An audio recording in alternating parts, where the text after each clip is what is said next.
everybody. My name is Matt Cook, and I'm the director of the Center for Healthy Churches. We'd like to welcome you to this web series and podcast. Our phones ring for a variety of reasons as an organization, but most often the person on the other end of the telephone is telling us a story that sounds something like this. Our pastor just resigned, or our pastor just retired, or in a few cases, our pastor just had to leave under questionable circumstances. What do we do? We get a lot of questions. We can't answer all of them in a series like this, but what we did want to do is address some of the more popular questions, at least some things that can help keep you out of the ditch, at least some things that can help get you started. So hopefully this content will be helpful for you in that way. I have two tag team partners that are with me on this episode to help answer some of those questions. My friend and colleague, Michelle Snyder, a Presbyterian residing in Pittsburgh, Pennsylvania. She's a ruling elder in the Presbyterian Church of USA, is also a licensed clinical social worker. And also there's at least a little bit of dispute in her own mind about which Star Wars character is she really. You need to ask her about that. The real answer is she's Han Solo. She thinks otherwise, but the true answer is Han Solo. And then the other person who is going to join us in this conversation today is my friend and colleague, Bill Owen, longtime pastor in the Nashville, Tennessee area for decades before joining our organization and consulting congregations in a variety of areas, including in pastoral transitions.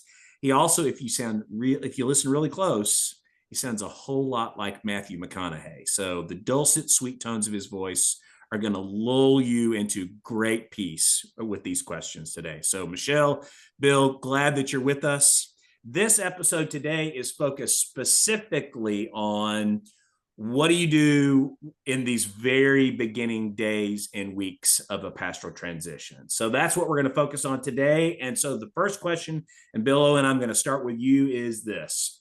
When a church loses its pastor, I want us to kind of project ourselves into the mindset, into the heart set of the congregation. When a church loses its pastor, what's the typical mindset that you see when people and hear when people call you and ask for help? Well, the first thing that I hear, and I'm sure you would agree with me, is that they're anxious. Leadership transitions create anxiety. There's uncertainty about what the first step, what the next steps ought to be. And any of you who may be listening in today have heard the thinking around leadership abhorring a vacuum. And so people rush to grab the steering wheel, want to gain some kind of control, and oftentimes don't know exactly what direction they ought to head off in to begin with. So I think the first thing that I remind them of is just to breathe and give them a word of encouragement about you can move forward, you can do this well, you've got a long history there as a church family, and that this space that you find yourselves in, the feelings that you're experiencing, that they're normal. Settled issues become unsettled ones. Old tensions might be resurfacing already. And obviously, grief is one of those things as well. So people want control, and that's a normal thing. So relax around that. You're going to be experiencing some nostalgia. You're going to be experiencing some grief. There may be occasions of blame going around within the system. All of that's normal. You're being called upon to not choose a leader right now, but to steward a moment that your congregation finds itself in. So I would say tend to the emotions, and do say tend to the emotions on the ground before you rush into motion, and that will serve you well. Uncertainty is normal, and there can be all different kinds. So I try to encourage them. Michelle, what about you? What do you hear? What do you see when you're the person on the other end of the telephone? Yeah, I think Bill's right. I think almost particularly in those early days, if that's what we're talking about, like pick up the first phone call. Anxiety is really the thing. And I've actually as I've been listening to Bill talk about it, I've been thinking, well, like, what is anxiety? I don't know that we always define what anxiety is. I think sometimes what anxiety is just a fear that things are not going to be okay for one reason or another. A fear that that morale is going to tank, where we were doing so good and we were starting to grow, and now morale is going to tank, or a fear that it's going to be a lot of work, or a fear that it's going to take a long time. And you know, adult learners are anxious learners. Adults don't like not being expert at what they do. And this is usually a place in the life of the church. Matt says a lot that this is usually a place in the life of the church where we're not terribly good at this. And Matt tells some joke about it. Like, what do you say, Matt? Yeah, well, my every time, so if you're a member of a pastor search committee, I'm going to say you're bad at this and you want to be bad at this, because the only way to not be bad at this is for it to be happening too often. So if you're feeling a little bit uncertain, that's better than, well, you know what, we just did this a year ago, so we know how to do it. So. Yeah, it's a great line. And I think, and but the truth of the matter is that if you're on a search committee, it's probably because you're a competent, capable, trusted leader in your church, and that means that you're probably pretty good at what you do. And so, walking into space where you don't even know what you don't know about what you don't know can be an anxious place. In therapy, I was a therapist for many years. I'm a licensed clinician, and I've always defined for people that anxiety is about attempting to anticipate a future without the subsequent grace of God that's going to meet us when we get there. And I think sometimes, you know, in the early days, we go through the stages of grief. We go through anger, we go through denial, we go through all the stuff until we land at the settled place where we can kind of get our bearings and say, wait, God knows our next leader. Our next leader is out there because this is God's church, and God doesn't leave God's people hanging. So yeah, the anxiety of that moment can be really palpable. And part of what I do is try to calm some of that down and remind people what they already know, which is that all will be well and all will be well. Yeah. Matt, what do you see? I agree with that. I agree with what both of you had to say. Bill, you said issues that were settled can become unsettled. And that in some ways, like, that's the phenomenon that I think actually is the seedbed out of which the anxiety starts to grow a little bit. Like, if everybody in your church, if you're a member of a PNC or a pastor search committee, I'm talking to you, right? Like, if everybody in your church interpreted this moment the exact same way, then anxiety probably wouldn't start to bubble up. But what starts to happen is everybody starts to ask slightly different questions, and everybody starts to focus on slightly different things. Some people will see, oh, finally, this is a moment for us to get a younger pastor, or finally, this is a time for us to get a pastor who will preach with clarity on this issue that I think is very, very important, or finally, it's a time for us to get a pastor that's going to help us grow and reach our community. And if everybody agreed on what's going to come after finally, it'd be fine. But in a lot of congregations, that there is disagreement there. And so it becomes immediately a moment for some competing values in some ways. And that by itself is not unhealthy, right? Your congregation has a lot of different people in it with different experiences and different mindsets. That difference can actually be a strength for your congregation. It is in most. But what can come along for the ride is there's some power dynamics there.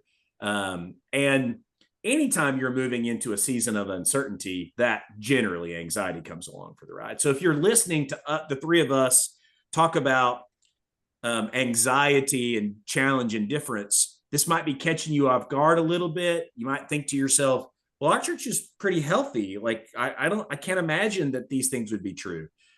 From our experience, or at least from my experience, I'll say even in healthy systems, this tends to be true to a certain extent. And the question is not, is it present? The question is, are you going to handle it as congregational leaders in ways that helps those questions get asked and answered, and for people to feel seen and heard, and for you to leverage what emerges out of those conversations in a way that's good for your future?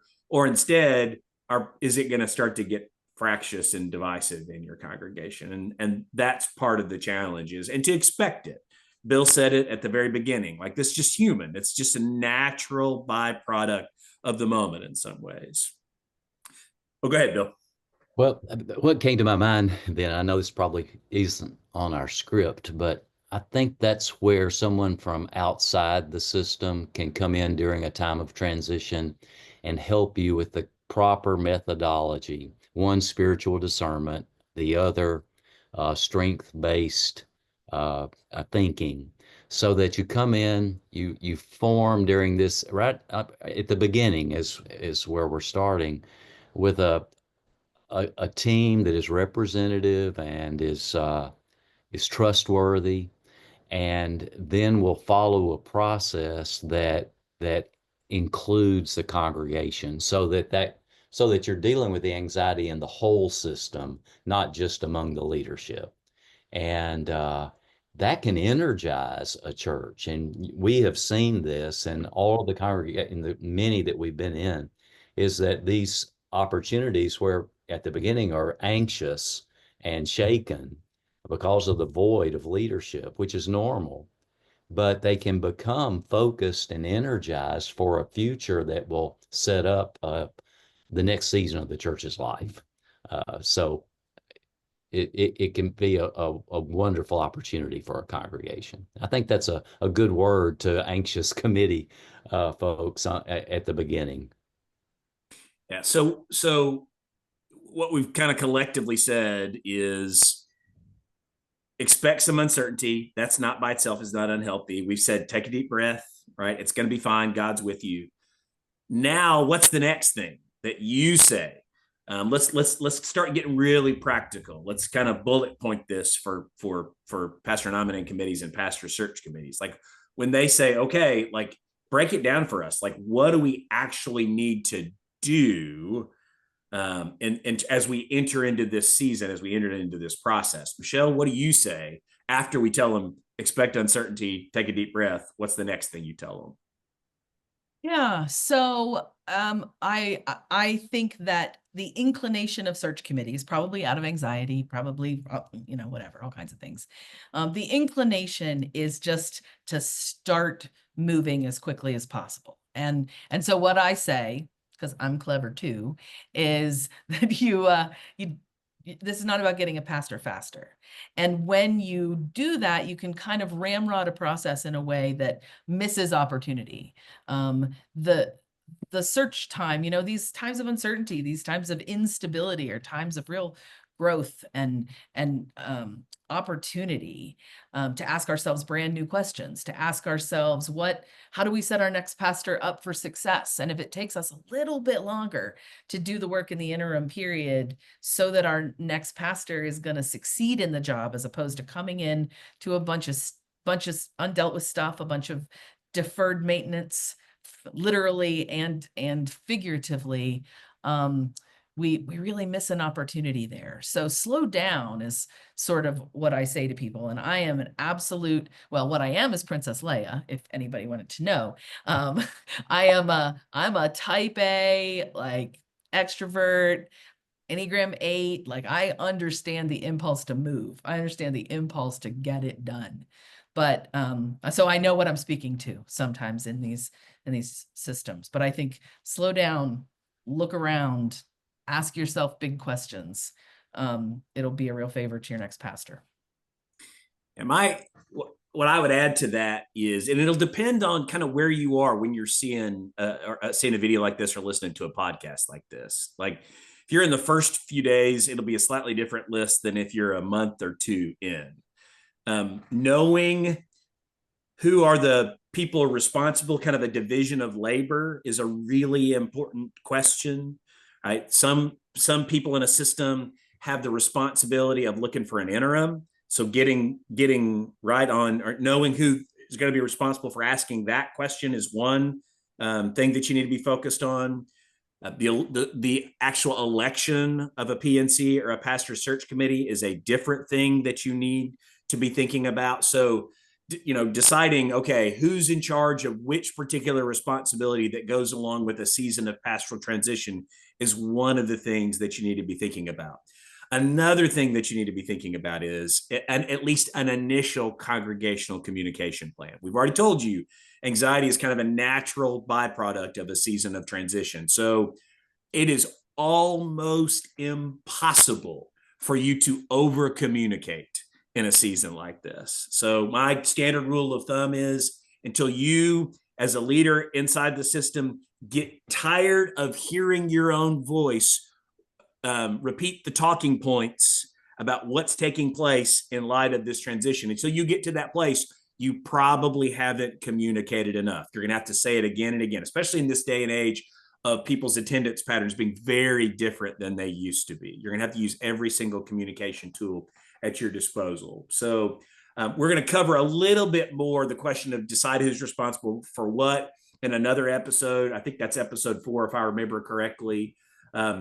And then one more thing that I would say that I think is really, really important is to be thinking about is how do we think of this moment not just as a hiring process? I think Michelle's exactly right. I think we sometimes get into the kind of the ready, fire, aim mode of let's jump in, let's start, let's do a survey, let's there's a lot of things that we can jump to, and we're going to touch on a little bit more of that in just a little bit. But before you do any of that, our kind of common advice to congregational leaders is reframe this first and foremost as a season of spiritual discernment for your congregation, and engage in the habits and practices that call your congregation to that mode of thinking and that mode of being, even before you get to the mode of doing.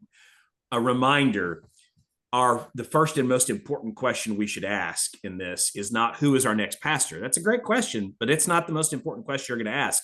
The most important question is, what is God up to in our midst right now? And if we can get a good answer to that question, and we can focus on that question first, our suggestion is the rest of it will start to work itself out. So I would say one of the very first things you can do is, how can we invite our congregation into a mindset and a heart set of prayer? Bill, what about you? What practical first steps advice do you give beyond breathe and expect uncertainty? Yeah, well, I think you both have hit the nail on the head.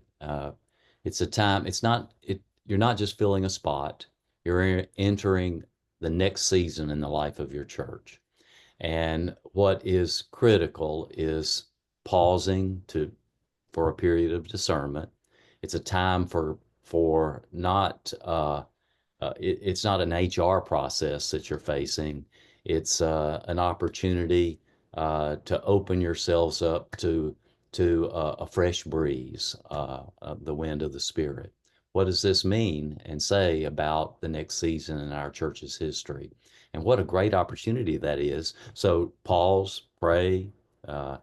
Certainly healthy process is important along the way, and realize that there are things that you need to learn. Transition in 21st century church is not the same as it was in the 20th century. And so there are things that to be learned and gained as you move forward. Let me just talk about it in terms. Let me put myself in your situation. Maybe you're in a healthy transition. Maybe the pastor that has just left or announced resignation or retirement has been there for 20, 30 years, and things have been going really well. One of the things that we know about church transition is that one of the key predictors of success for a church in transition is how healthy the previous pastor's tenure was there, and how well did he or she leave? What did that look like? And so if your church is celebrating the tenure of a loved and capable minister, then good for you. You need to communicate that broadly. You need to celebrate that with a respect and nod to the milestones, the accomplishments that you've enjoyed together, and you need to congratulate them as they move into retirement or perhaps to a next tenure of service, whatever that looks like. But particularly in long-term pastorates, it's important for churches to mark those things and to celebrate them. Don't fool yourselves. You're about to enter new water, and it's the water of the world that pastors live in, and there are pastor narratives out there about your church and many other churches. And so you want to be known as a church that ended a healthy season well. And so I think that's important. To do that, it's essential that you listen well, that you take a good look in the mirror, so to speak. What's the narrative internally in your church about this last season? Is this narrative widely shared among the congregation? Are there pockets of dissent? If there are unaddressed issues, unhealthy ones, then you need to address those. And oftentimes someone like Michelle, you, we've gone into situations where we've had to name those issues or help churches to do that, because that's not always easy to do. All right, so I'm going to recap here a little bit. So we said, take a deep breath, expect some uncertainty. That's human. That's okay. Don't be surprised by that. We've said it is important for us to remember it's not just about getting your pastor faster. By the way, when you're being clever, Michelle, you rhyme. So 2 double points for that. I added to that, right? Like make your basic building blocks of the things that you got to get accomplished. And Bill reminded us very helpfully, you got to celebrate your last pastor's exit and do that well. There's got to be a healthy departure, almost no matter what the circumstances are. Yeah. One big thing we haven't talked about yet, Bill, I'm going to come to you next, is big question in a transition is about the person that's going to step in and provide interim leadership.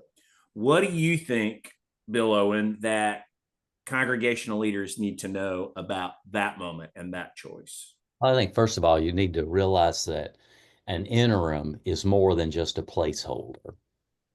It's not uncommon, but it's more than this. It's not just someone to come in and preach a sermon on Sunday mornings. It's not just a placeholder. Whether they are aware of it or not, they're a bridge to the next season in the life of the church. They set the tone, or they should set the tone, the tempo for what's coming next. I think all of us could tell stories about a church that we've worked with before that didn't think they needed an interim, so to speak, or a transition interim until they found out that they did some 12 months down the road and wish they had begun the way they should have. And once they finally brought one in, then healing started, or at least direction was established, and they began to do the work. So I guess what I'm saying is, if you're on an interim search committee now asking for advice, don't just ask who can preach. Ask rather who can prepare us for the next season in the church's life. Effective interims help surface patterns, help rebuild trust, can help recalibrate mission. They can help you celebrate, they can help you grieve, they can help you focus on your strengths, or should, and help you focus on your growing edges. So be sure, be as intentional as you can. You want somebody who can come in and engage you where you are, have meaningful conversations about your best selves and what that says about the next season in your church's life. I say along those lines, when you find yourself in that moment, kind of the way the questions to start asking yourself is, what do you need an interim to help you with? If you feel like you can answer those questions, and we don't sometimes things get surfaced in the midst of a transition that you didn't know were under the surface. But But I mean, in every system, in every denomination, there's a underlying assumption that the person that's going to come in and provide any leadership is going to fill the pulpit. So, but that's a baseline. That's not where it ends. Over and above that, different questions will come to the fore, and it'll function differently in different denominational traditions. I'm going to ask Michelle to talk about that in Presbyterian life in just a second, but in Baptist life, we tend to be comfortable in most situations with someone who's going to come in and is not going to be full time in that moment. That they will definitely fill the pulpit. They will sometimes provide, depending on usually how big the church is, some staff leadership. Usually the larger the church is, actually the less likely it is for the interim pastor to be chief of staff, because there's a senior staff person inside the system that can provide that kind of leadership. So it'll vary a little bit, but asking that question, do we need the interim pastor to be in charge of the staff team or not? Do we need the interim pastor to provide pastoral care or not? Generally speaking, the long range and even the medium range kind of visionary questions are not something that you are going to ask an interim pastor to do. That person might help you if conflict rises to the surface, or there's some really important loose ends flapping in the breeze, right? If you got somebody on your staff team that has been massively underperforming for a while, and everybody knows it, but nobody wanted to deal with. Generally speaking, you don't want to leave an unexploded grenade lying in the system for your brand new pastor who doesn't know the system well and would have to use all their relational capital to make a decision like that. So an interim pastor can help with those kinds of moments, can help clear up some things that need clearing up. Having said that, you also don't have to begin with the assumption that if you want some help from your interim pastor, that means that person's going to be in place and solve every single possible issue. One of the things that we sometimes see is churches will call an interim pastor and they'll be in a mode in which they think that they are there to solve all those problems and surface all those problems. And you've heard the old saying, when the only tool that you have is a hammer, everything looks like a nail, right? If you be careful about calling someone as an interim pastor that is going to prolong their tenure just for the sake of trying to deal with every single issue, they might be creating issues as much as solving them. So for a long time, there was a way of approaching an interim called an intentional interim, and they can be really good and really helpful. And I know some people who have done that kind of mode, but an intentional interim assumes that there's something broken in the system that absolutely needs to be fixed before you call your next pastor. If you've got conflict, okay, then you've got that kind of work to do.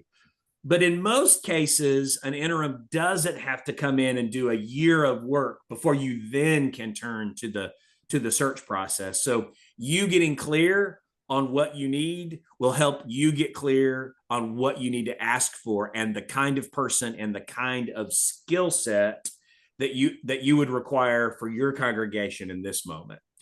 Michelle, I want to give you an opportunity to talk about, to answer the question generally, but also to talk about how that last part plays out in Presbyterian congregation. So take either one of those. Yeah. I as I listen to the conversation, I'm always sort of aware that I'm the voice of the mainline Presbyterian, as opposed to the Baptist Southern, the Baptists from the South, not the Southern Baptists, but the Baptists from the South. Because I think in Presbyterian spaces, this looks pretty different. In a world, I agree with everything that both of you said, no question.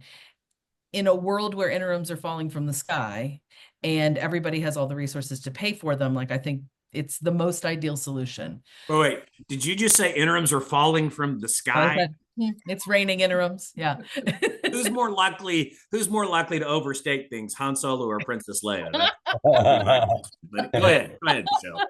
Go ahead. Now I'm distracted. Okay, no, I'm just kidding. Yeah. So in a world where they're in abundance, that's great. What I hear from my Presbyterian colleagues, and probably some of my mainline colleagues too, is the more rural the church, the smaller the church, Even some big churches really struggle to find interims. Well, I'll hear executive presbyters say, I can't find interims. We got a job once when an executive presbyter called and said, I've got 11 churches looking for a pastor right now, and I don't have interims to send them. Can you help them? And so I think in our spaces, my question, and by our spaces I mean Presbyterian, mainline, I think the question is, what is the kind of leadership that we need during a transition period? And what I find is, when you can find an interim pastor, it's super for all the reasons that my colleagues said. I think when you can't, sometimes putting together a transition team that manages the transition, of a transition team of lay leaders can do an awful lot of the work that an interim pastor might do. I think a hearty 3 trusted people who have bandwidth and commitment to help the church get through the transition can be a really effective transition team. And then you can have some pulpit supply. We're allowed to move outside of the Presbyterian space to look for other maybe retired pastors in the community that could do some pulpit supply. But we believe in the priesthood of all believers. We believe that, in the Presbyterian church, lay leaders are called ruling elders, and I am one of those. They're called ruling elders because we believe that a lot of the leadership can rest with the lay people. But I would get good advice about how to do that well, whether it's a phone call to us or it's a phone call to the person at the denominational level, because there's a lot of work to do during an interim, and there are a lot of moving pieces, and I think it can be done well. But I've seen a lot of churches in a world where interims are sparse. I just worked with one yesterday. They did an interim search for 5 months before they found their interim, which extended their transition period for almost a year, because they didn't even start the interim work for 6 months while they tried to find an interim. And sometimes the cost of getting an interim is more than it's worth in that way. So be wise, get good counsel. In our organization, we're working on building out a pool of interims. Did you talk about the Healthy Transitions group, Matt? No, but if you want to, if you don't, I will. So yeah, I will just say that we understand the glut of good interims, and we're trying to help solve that problem. So yeah, go ahead and you'll say it better. Yeah, it despite the idea that Michelle has that interims in the South are falling from the sky, that has not been my experience. Part of the reason why we started this kind of subset of who we are, what we do, called the Healthy Transitions Group, is because our phone were ringing and people were asking for interims, and we wanted to be able to answer that question when people asked for help. And so we have pulled together a network of interims. Over time, we hope that it's going to be nationwide, multi-denominational. At this point, there's about 30 people that are a part of that network, multiple denominations, but primarily Baptist and Presbyterian at this point. So that's a good place to start if you're looking for one. They're all pretty good at what they've done, experienced. So they're all people that we recommend strongly. So that's a good, look on our website, you'll find some resources there. So next question. Many congregations assume, so again, this is what happens in the first few days and weeks. Many congregations assume that the very first thing they need to do, like straight out of the chute, is elect a search committee or a pastor nominating committee. Bill Owen, true or false? Is that the very first thing that a congregation needs to rush to do, is to elect a pastor nominating committee or a pastor search committee? Well, it is false that you should rush. As Michelle said, you should not rush. Nor is it always true that you have to go straight to a PNC or a PSC, pastor nominating committee, or pastor search committee.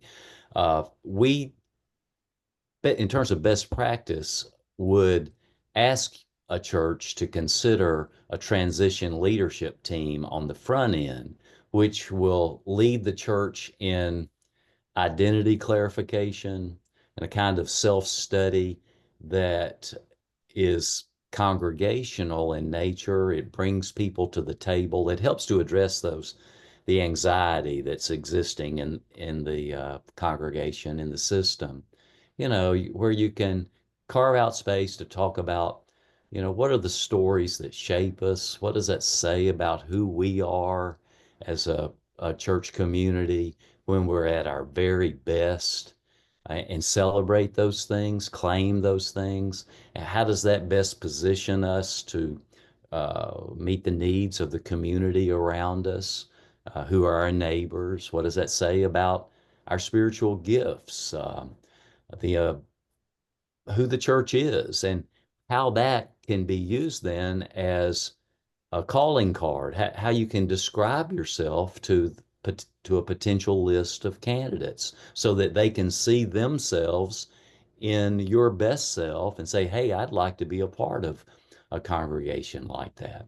So I always say on the front end, a good search process starts with a good foundation, uh, healing, conversations that matter, an assessment of who we are, where we are, whom we serve, who is God calling us to become. Be really curious about that. And those conversations are energizing.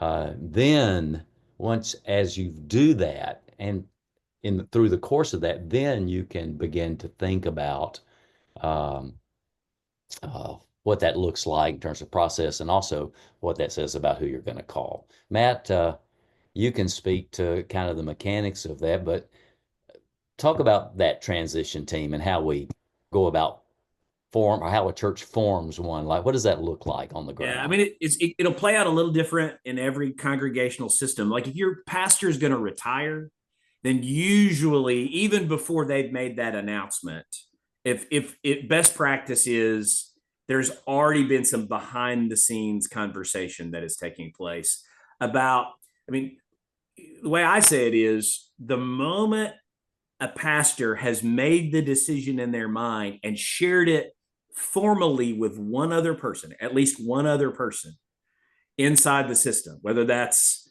the session clerk or the chair of the deacons or the some members on the staff team, the minute that a pastor shares that formally, a portion of that person's role should be set aside.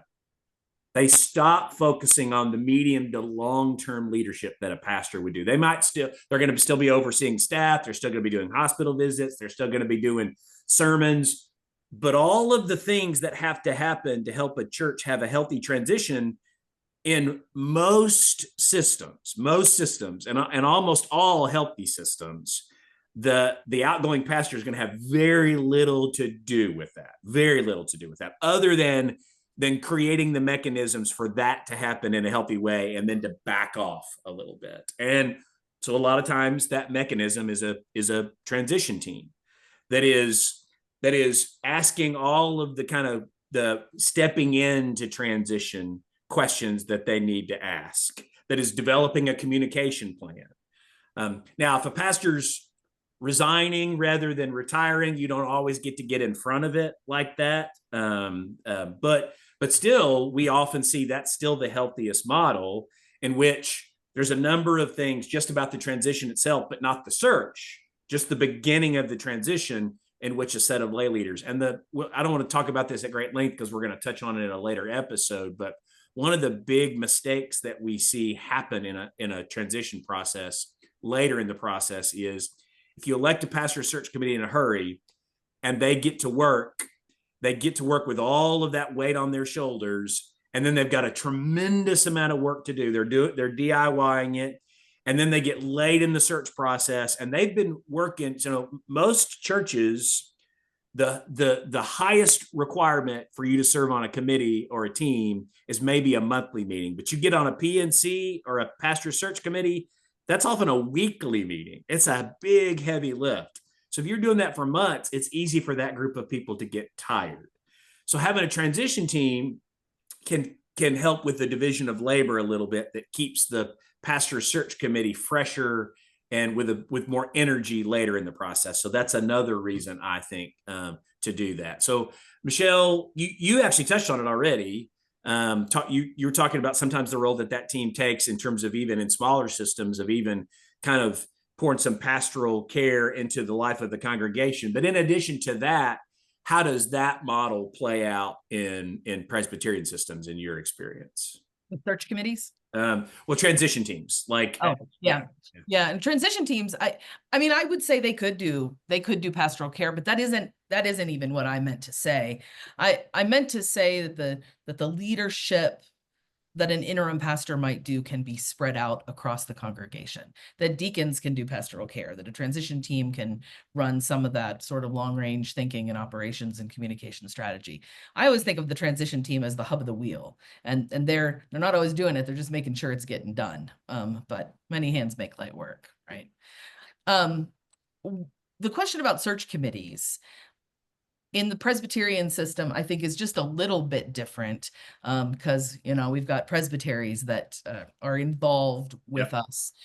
Your question was true or false, you should form a search committee right away. And I would answer in Presbyterian spaces, and I would say probably in most mainline spaces, you're not even allowed to form a search committee right away. It's not even your decision whether to form a search committee right away. The presbytery is the one that gives you permission to form a search committee.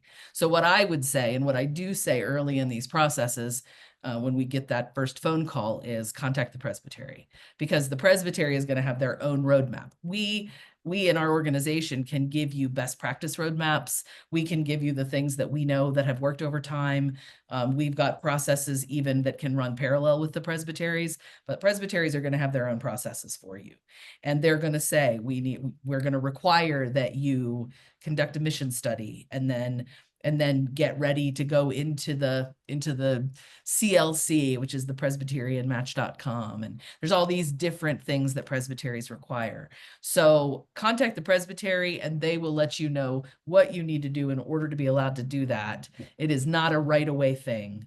And yeah, that's got to be done in collaboration with your higher. And more connectional polities, which Presbyterian are compared to Baptists, there are some things that are usually stipulated, and unless the Baptists be accused of saying you should ignore your constitution and bylaws, we would not say that, right? Your constitution and bylaws will very likely say something about that. And in Baptist systems, sometimes actually there are very hard requirements that within literally just a few days after the announcement, not even after the departure, but the announcement, that a pastor search committee must be constituted. That's not our favorite, but we would certainly say, listen to your constitution and bylaws and do what your constitution and bylaws are saying.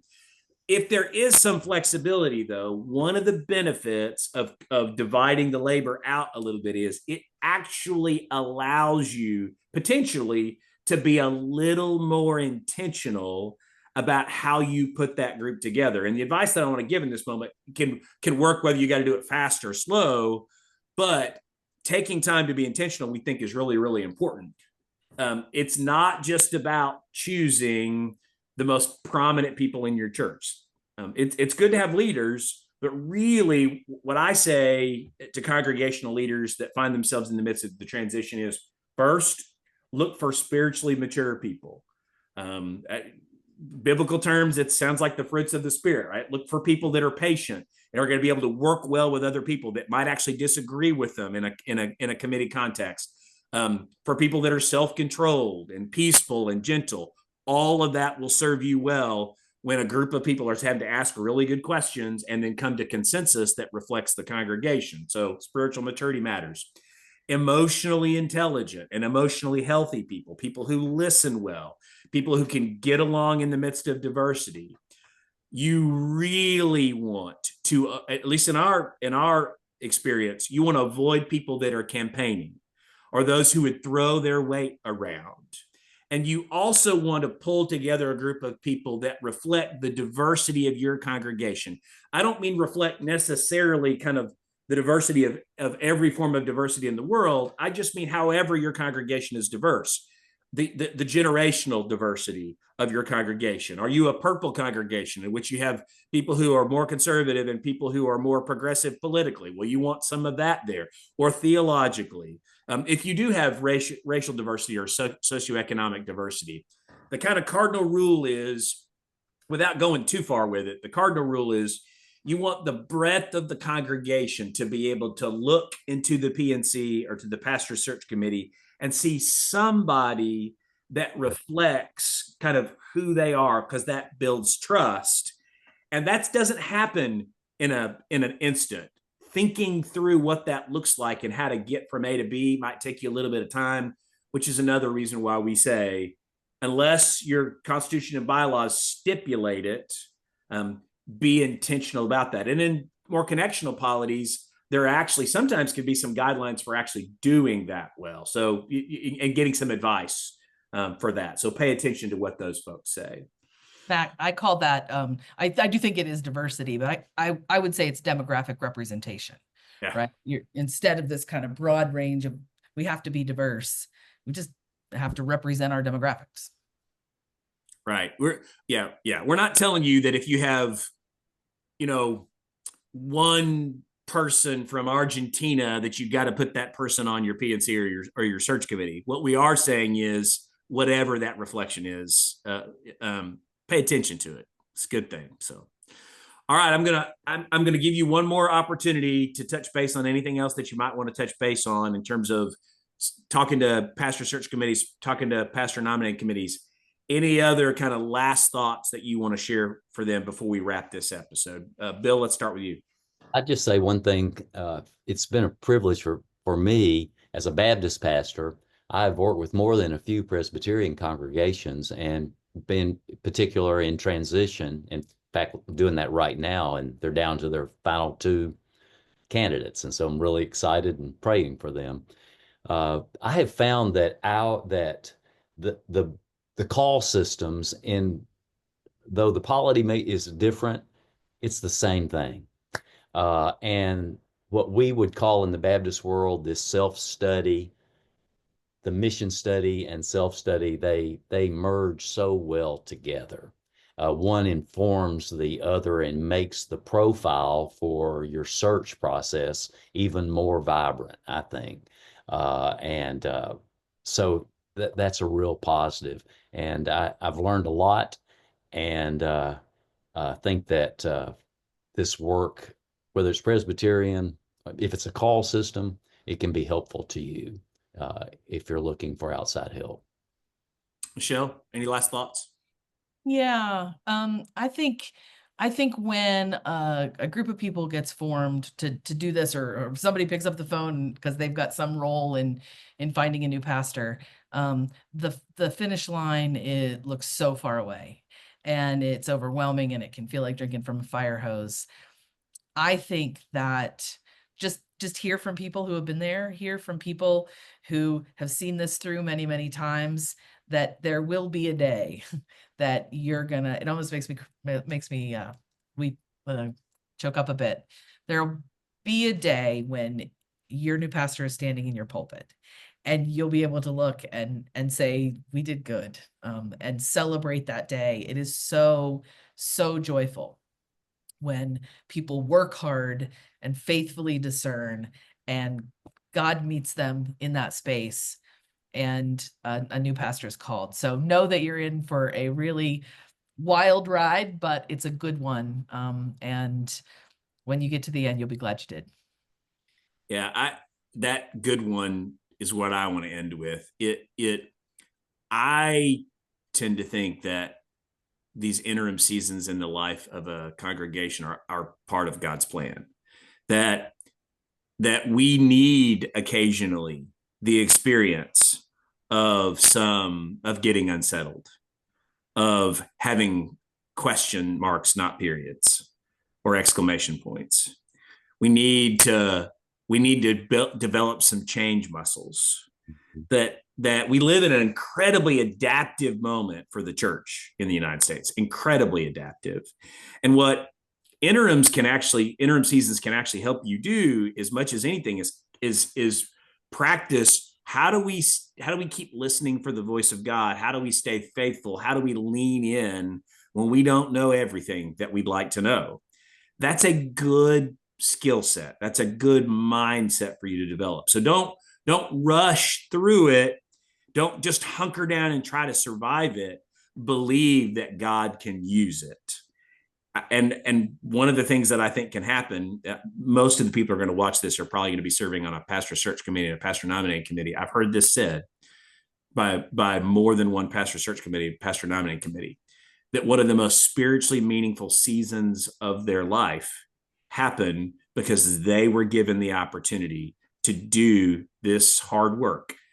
Oftentimes that hard work is meaningful. You get out of our lives what we put into them, and you're going to be asked to put a lot into this season.